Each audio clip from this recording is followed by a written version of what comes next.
Hello students, welcome to my channel. आज हम लोग करने वाले हैं क्वेश्चन नंबर 9। अगर आपने मेरे प्रीवियस क्वेश्चन नहीं देखे हैं, आई बटन पे आपको कैश बुक प्लेलिस्ट मिल जाएगी, आप वहां से देख सकते हैं। चलिए करते हैं क्वेश्चन स्टार्ट। फर्स्ट एंट्री देखिए क्या है। अप्रैल 1 की balance of cash in hand 4000, overdraft at bank 50,000। यहाँ पे देखिए बैलेंसेस दिए हुए हैं प्रीवियस ईयर के, तो इन्हें हम डेबिट कर देते हैं कैश इन हैंड को और बैंक ओवरड्राफ्ट को क्रेडिट कर देते हैं। लिखते हैं debit side to balance BD, cash column में 4000, credit side by balance BD, bank column में 50,000। नेक्स्ट एंट्री देखिए क्या है। Invested further capital 1 lakh out of which 60,000 deposited into the bank. यहाँ पे देखिए हम कैपिटल फिर से इन्वेस्ट कर रहे हैं। 1 लाख का कैपिटल इन्वेस्ट कर रहे हैं, उसमें से 60,000 है वो हम बैंक में डिपॉजिट कर दे रहे हैं और बाकी का 40,000 कैश इन हैंड है। तो इसकी एंट्री होगी debit side to capital account, cash column में 40,000, बैंक कॉलम में 60,000। नेक्स्ट एंट्री देखिए अप्रैल 5 की sold goods for cash 30,000 plus CGST and SGST at the rate of 6% each. हम गुड्स सेल कर रहे हैं कैश में और CGST SGST भी लग रहा है। तो इसमें देखिए हमारा कैश का जो बैलेंस है वो इंक्रीज हो रहा है। और किस वजह से इंक्रीज हो रहा है? क्योंकि हम सेल कर रहे हैं। यही मेरी ट्रिक है, जैसे कि आपने थंबनेल में देखा होगा न्यू ट्रिक। इस ट्रिक में हम ये देखते हैं कि पर्टिकुलर साइड क्या लिखें। यहाँ पे देखिए जब भी कैश या बैंक का बैलेंस इंक्रीज या डिक्रीज होता है तो हमें ये देखना है कि किस वजह से बैंक या कैश का बैलेंस इंक्रीज या डिक्रीज हो रहा है। यहाँ पे कैश का बैलेंस इंक्रीज हो रहा है और किस वजह से? सेल करने की वजह से। इस वजह से हम पर्टिकुलर साइड सेल लिखेंगे। तो देखिए डेबिट साइड लिखते हैं to sales account, cash column में 30,000 और CGST SGST जब सेल करते हैं तो आउटपुट CGST SGST होता है, तो 6% लग रहा है, तो 30,000 का 6% आएगा 1,800। तो इसे भी डेबिट साइड लिख देंगे to output CGST account 1,800 cash column में और to output SGST account cash column में 1,800। यहाँ पे देखिए जो 1,800 अमाउंट है इसे हम डेबिट साइड लिख रहे हैं कैश कॉलम में और पर्टिकुलर साइड आउटपुट CGST लिख रहे हैं। ऐसा क्यों? क्योंकि जो हमारा कैश का बैलेंस इंक्रीज हो रहा है वो CGST की वजह से इंक्रीज हो रहा है। इस वजह से हमने पर्टिकुलर साइड आउटपुट CGST और SGST लिखा। इसमें हमें ये पता करना होता है कि हम पर्टिकुलर साइड क्या लिखेंगे। कई टीचर्स पहले जनरल एंट्री करते हैं, उसके बाद फिर कैश बुक में पोस्टिंग करते हैं, वो भी सही है, लेकिन मैं एक नया तरीका लेके आया हूँ। इसमें आपको बस दो ही चीज़ देखनी है कि आपका बैलेंस इंक्रीज या डिक्रीज हो रहा है, और अगर हो रहा है बैलेंस इंक्रीज या डिक्रीज तो किस वजह से हो रहा है। इसी तरह हम आगे क्वेश्चन करेंगे। नेक्स्ट एंट्री देखिए purchased goods 55,000 plus CGST and SGST at the rate of 6% each and issued a cheque for the same. हम गुड्स परचेज कर रहे हैं और चेक से पेमेंट कर रहे हैं। CGST SGST 6% लग रहा है। क्रेडिट साइड लिखेंगे bye purchase account, bank column में 55,000, क्योंकि हम चेक से पेड कर रहे हैं पेमेंट, इस वजह से हमारा बैंक का बैलेंस डिक्रीज होगा।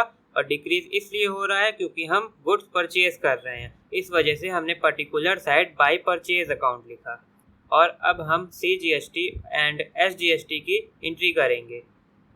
क्रेडिट साइड लिखेंगे by input CGST account 3,300 bank column में, by input SGST account bank column में 3,300। नेक्स्ट एंट्री देखिए paid to Ram Vilas our creditor 25,000 discount allowed by him.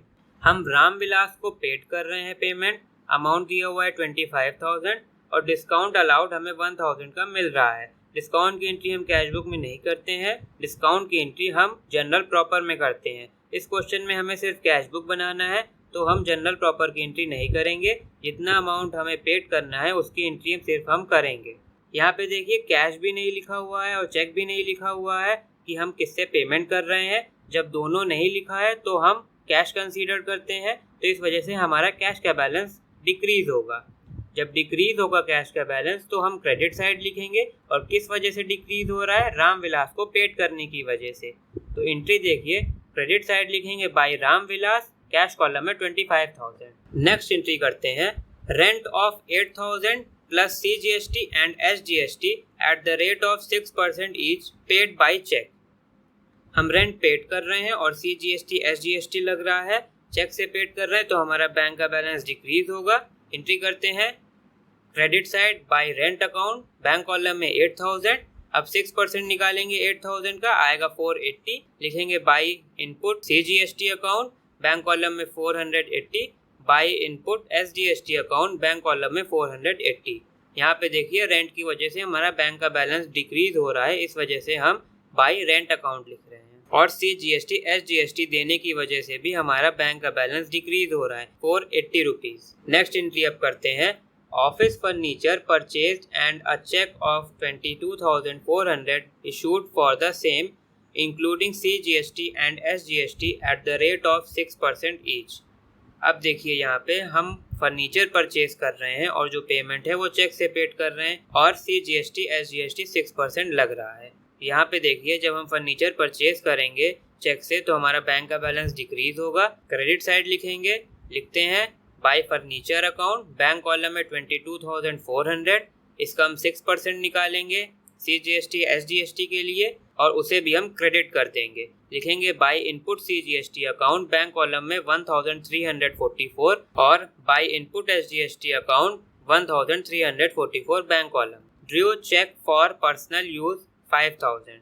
यहाँ पे देखिए हम पर्सनल यूज के लिए बैंक से चेक विड्रॉ कर रहे हैं तो हमारा बैंक का बैलेंस डिक्रीज होगा और पर्सनल यूज ड्राइंग कहलाता है तो इसकी एंट्री होगी credit side by drawing account, bank column में 5000।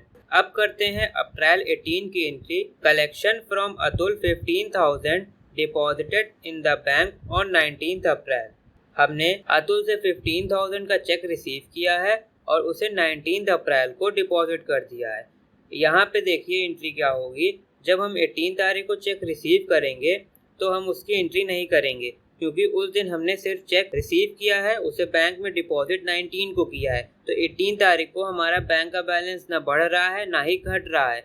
जब बैंक का बैलेंस इंक्रीज या डिक्रीज होता है तभी हम कैश बुक में एंट्री करते हैं। इस वजह से हम अप्रैल 18 को एक भी एंट्री नहीं करेंगे और अप्रैल 19 की एंट्री करेंगे debit side to cheque in hand account, bank column में 15,000। आई होप आपको समझ में आ गया होगा। अप्रैल 20 की एंट्री करते हैं, goods sold to Amrit Raj for 80,000 plus CGST and SGST at the rate of 6% each. यहाँ पे देखिए हम एंट्री नहीं करेंगे क्योंकि इसमें लिखा हुआ है गुड्स सोल्ड टू अमृत राज। आपको पता होगा जब नेम लिखा हो तो इसका मतलब होता है क्रेडिट परचेज और क्रेडिट परचेज मतलब हमें पेमेंट रिसीव या पेड हम नहीं किए हैं, इस वजह से हम कैश बुक में एंट्री नहीं करेंगे। जब आपने जनरल पढ़ा होगा तो ये चीज़ आपने पढ़ा होगा। अगर आपने जनरल की वीडियोस मेरी नहीं देखी है तो आप देखिए, आई बटन पे आपको प्लेलिस्ट मिल जाएगी।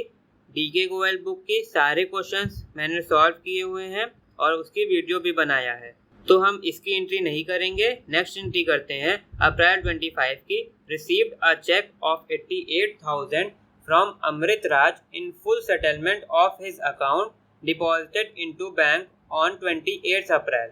अब यहाँ पे देखिए हम अप्रैल 25 को चेक रिसीव कर रहे हैं 88,000 का और उसे डिपॉजिट कर रहे हैं 28 अप्रैल को। तो यहाँ पे भी अप्रैल 25 को एंट्री नहीं करेंगे क्योंकि उस दिन हमें सिर्फ चेक मिला है, हमने डिपॉजिट नहीं किया है और डिपॉजिट 28 को किया है। तो 28 को एंट्री करेंगे to cheque in hand account, bank column में 88,000 क्योंकि उस दिन हमारा बैंक का बैलेंस इंक्रीज हो रहा है, इसलिए हम उसी दिन एंट्री करेंगे। नेक्स्ट एंट्री करते हैं, Drew from the bank for salary of the office staff 25,000। हम बैंक से विड्रॉ कर रहे हैं सैलरी के लिए, 25,000 अमाउंट दिया हुआ है, इसे क्रेडिट साइड लिखेंगे। By salary account 25,000 bank column में क्योंकि हमारा बैंक का बैलेंस डिक्रीज हो रहा है और सैलरी पेड करने की वजह से। लास्ट एंट्री देखिए, paid salary for the manager by cheque 10,000। हम सैलरी पेड कर रहे हैं मैनेजर को और चेक से पेमेंट कर रहे हैं, इस वजह से बैंक का बैलेंस डिक्रीज होगा, इसे क्रेडिट साइड लिखेंगे। लिखते हैं by salary account, bank column में 10,000। सारी एंट्रीज हो चुकी हैं। अब हम डेबिट साइड के कैश कॉलम को प्लस करेंगे, आएगा 77,600 और क्रेडिट साइड के कैश कॉलम को प्लस करेंगे, इसमें एक ही एंट्री हुई है तो 25,000 हम माइनस कर देंगे 77,600 से, आएगा 52,600। इसे हम by balance CD credit side लिख देंगे और कैश कॉलम में 52,600। ये हम बैलेंस के लिए करते हैं। अब डेबिट साइड के बैंक कॉलम को प्लस करते हैं, आएगा 1,63,000 और क्रेडिट साइड के बैंक कॉलम को प्लस करते हैं, आएगा 1,85,648। यहाँ पे क्रेडिट बैलेंस ज़्यादा है in comparison to debit balance, तो हम डेबिट साइड लिखेंगे टू बैलेंस CD और जो डिफरेंस आएगा वो हम बैंक कॉलम में डेबिट कर देंगे। डिफरेंस है 22,648 का। अब देखिए बैलेंस भी हो गया है। अब टोटल लिखेंगे, कैश कॉलम में लिखेंगे 77,600 और बैंक कॉलम में लिखेंगे 1,85,648। आई होप आपको समझ में आ गया होगा। अगर आपको कोई भी डाउट हो तो आप कमेंट में लिख के हमें बता सकते हैं, हम उनका रिप्लाई करके आपको अच्छे से समझा देंगे। अगर आपने प्रीवियस क्वेश्चन की वीडियोस नहीं देखी है तो आई बटन पे आपको मिल जाएगी मेरी जनरल प्लेलिस्ट और कैशबुक प्लेलिस्ट, और इस चैनल पे मैं MCQs भी डालता हूँ, शॉर्ट्स वीडियो, तो आप उसे भी देखिए। Thank you.